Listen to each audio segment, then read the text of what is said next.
রাসূলুল্লাহর সাহাবী হযরত আবু হুরায়রা রাদিয়াল্লাহু তাআলা আনহু থেকে বর্ণিত, রাসূল সাল্লাল্লাহু আলাইহি ওয়াসাল্লাম বলেন,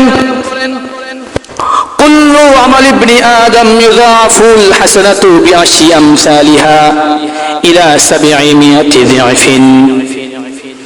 রাসূল সাল্লাল্লাহু আলাইহি ওয়াসাল্লাম বলেন, বনি আদমের প্রত্যেকটা নেক কাজ, প্রত্যেকটা সৎ কাজ আল্লাহ তাআলা 10 গুণ থেকে বাড়াতে শুরু করেন, বাড়াইতে বাড়াইতে বাড়াইতে আল্লাহ তাআলা 700 গুণ পর্যন্ত বাড়াই দেন। বলুন সুবহানাল্লাহ।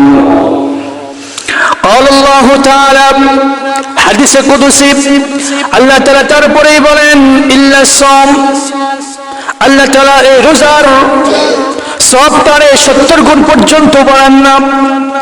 বান্দার জীবনে যত আমলে সালেহাতুল আছে সবগুলারই আল্লাহ তাআলা 700 গুণ পর্যন্ত বাড়ায় দেন, কিন্তু রোজাটারে বাড়ায় দেন না।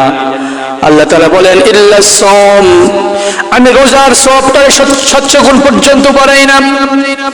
আল্লাহ তাআলা বলেন, ফাইন্নাহু লি ওয়া আনা আজজি বিহি, এই রোজা বান্দার একমাত্র আমি রবকে খুশি করার জন্য রাখে, আর কিয়ামতের ময়দানে আমি রব এই রোজার প্রতিদান বান্দারে নিজ হাতে দিয়া দিন। বলুন সুবহানাল্লাহ।